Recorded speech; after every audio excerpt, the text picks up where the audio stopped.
कि श्री रामचंद्र कह गए सिया से ऐसा कलयुग आएगा, मेरे नाम से सत्ता पाकर सबको आंख दिखाएगा, धर्मों पर लड़वाएगा और जाति पर बंटवाएगा, गरीबों के बच्चों की शिक्षा को रौंदा जाएगा। सुन लीजिए, गरीबों के बच्चों की शिक्षा को रौंदा जाएगा। जो शिक्षा को पाएगा, जो शिक्षा को चाहेगा, उसको वो मार भगाएगा। पूरा करने दीजिए।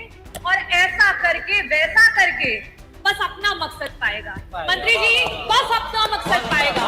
जानकर भी अनजान बने ये और बात है। जानकर भी अनजान बने ये और बात है। ऐसा नहीं है कि इनको कुछ मालूम ना हो कि सूर्य की किरणें कितनी भी चमचमाएं, लेकिन समुद्र की लहरों को सुखा नहीं सकती। 90% उत्तर प्रदेश में इंटर कॉलेजेस है। आज किन्हीं ना किन्हीं कारणों की वजह से सरकार वहां पे जो है बच्चों को साइंस की पढ़ाई नहीं दे रही है। मेरा पहला प्रश्न आपसे ये है कि इन इंटर कॉलेजेस में क्या साइंस की शिक्षा को लागू किया जाएगा? श्री रामचंद्र जी को भी उनके महर्षि जो हैं वशिष्ठ मिले थे। हमारे बच्चों को शिक्षा क्यों नहीं दे पा रही है ये सरकार? रामराज की बात करती है। 2017 से लेकर के अभी तक जितने भी हमारे प्रिंसिपल्स रिटायर हुए थे, इंटर कॉलेजेस में एक भी प्रिंसिपल नहीं पहुंच पाए। मंत्री जी, उनको पहुंचाने का काम करेंगी? देश में 974 राजकीय कॉलेज संचालित है, जिनमें 3 राजकीय बालिका इंटर कॉलेजों को छोड़कर शेष 971 राजकीय बालिका इंटर कॉलेजों में बालक बालिका में विज्ञान संकाय का पद सृजन है और उसमें मान्यवर पढ़ाई की सुविधा है।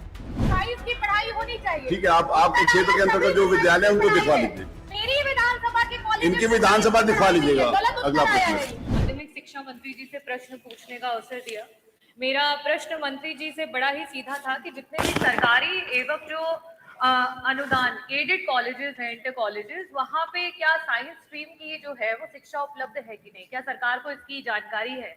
मंत्री जी, आपके विभाग के जो अधिकारी उन्होंने उत्तर जो है वो गलत बना के दिया। वो कहते हैं कि जी नहीं, हमें जानकारी नहीं है। नहीं है तो आप जानकारी लीजिए। अध्यक्ष जी, यह सरकार रामराज की बात करती है और जब बच्चों की शिक्षा की बात आती है, मैं बच्चों की तरफ से सरकार को 2 लाइनों में ये कहना चाहूंगी कि श्री रामचंद्र कह गए सिया से ऐसा कलयुग आएगा, मेरे नाम से सत्ता पाकर सबको आंख दिखाएगा, धर्मों पर लड़वाएगा और जाति पर बंटवाएगा, गरीबों के बच्चों की शिक्षा को रौंदा जाएगा। सुन लीजिए, गरीबों के बच्चों की शिक्षा को रौंदा जाएगा। जो शिक्षा को पाएगा, जो शिक्षा को चाहेगा, उसको वो मार भगाएगा। पूरा करने दीजिए। और ऐसा करके वैसा करके बस अपना मकसद पाएगा। मंत्री जी, बस अपना मकसद पाएगा। मेरा पहला जो प्रश्न है मंत्री जी आपसे ये है कि जो आर्टिकल 51A(H) कहता है, फंडामेंटल जो ड्यूटी है हम सभी की, भारतीय जो नागरिक हैं उनकी, कि हमें अंधविश्वास से दूर रहना चाहिए और साथ ही साथ हमें जो है विज्ञान और तर्क पे आधारित जो है सोच रखनी चाहिए। जब हमारे बच्चों के पास विज्ञान की शिक्षा ही नहीं रहेगी, और मैं ये कहना चाहूंगी कि आपका जो डेटा है, वो आपका जो उत्तर है वो इतना गलत है कि मैं मछली शहर के Khoyri inter college, Utrai inter college, Gohka inter college, Baderi inter college, Mokalpur inter college और ना जाने इतने इंटर कॉलेजेस, 90% उत्तर प्रदेश में इंटर कॉलेजेस है। आज किन्हीं ना किन्हीं कारणों की वजह से सरकार वहां पे जो है बच्चों को साइंस की पढ़ाई नहीं दे रही है। मेरा पहला प्रश्न आपसे ये है कि इन इंटर कॉलेजेस में क्या साइंस की शिक्षा को लागू किया जाएगा? 1982 से लेकर के जहां 22 लाख बच्चे होते थे जो 11-12 की पढ़ाई करते थे, आज वो 55 लाख हो चुके हैं, लेकिन आपके जो टीचर्स के पद हैं वो सृजन ही नहीं हो पाए हैं। श्री रामचंद्र जी को भी उनके महर्षि जो हैं वशिष्ठ मिले थे। हमारे बच्चों को शिक्षा क्यों नहीं दे पा रही है ये सरकार? रामराज की बात करती है।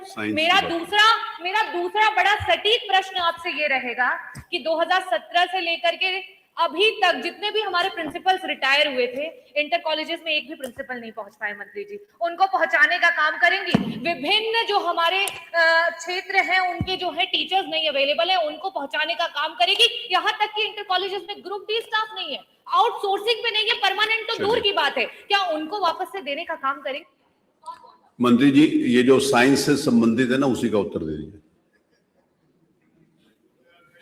क्योंकि प्रश्न वही है, मूल प्रश्न वही है ना। आदरणीय अध्यक्ष जी, सम्मानित सदस्य अनुदानित विद्यालयों को लेकर और राजकीय विद्यालयों को लेकर इतनी चिंतित हैं कि इनको भगवान राम का उदाहरण देना पड़ा।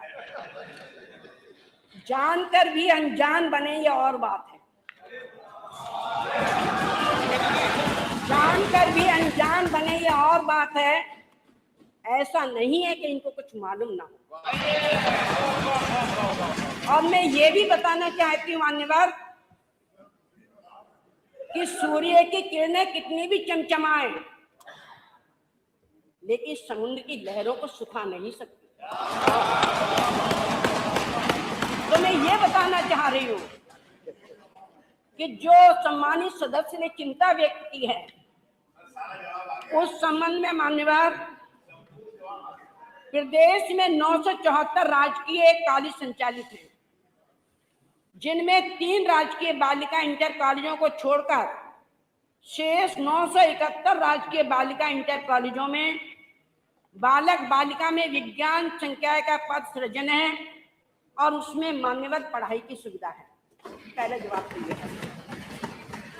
दूसरा, मान्यवर प्रदेश में 487 अनुदानित इंटर कॉलेज संचालित हैं, जिसमें 2683 अनुदानित इंटर कॉलेजों में विज्ञान संकाय की पढ़ाई की सुविधा उपलब्ध है तथा 1404 अनुदानित इंटर कॉलेजों में विज्ञान संकाय की सुविधा उपलब्ध नहीं है।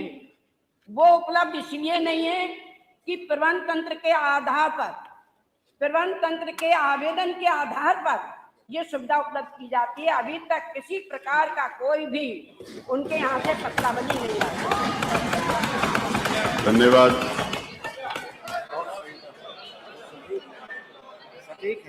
विषय पर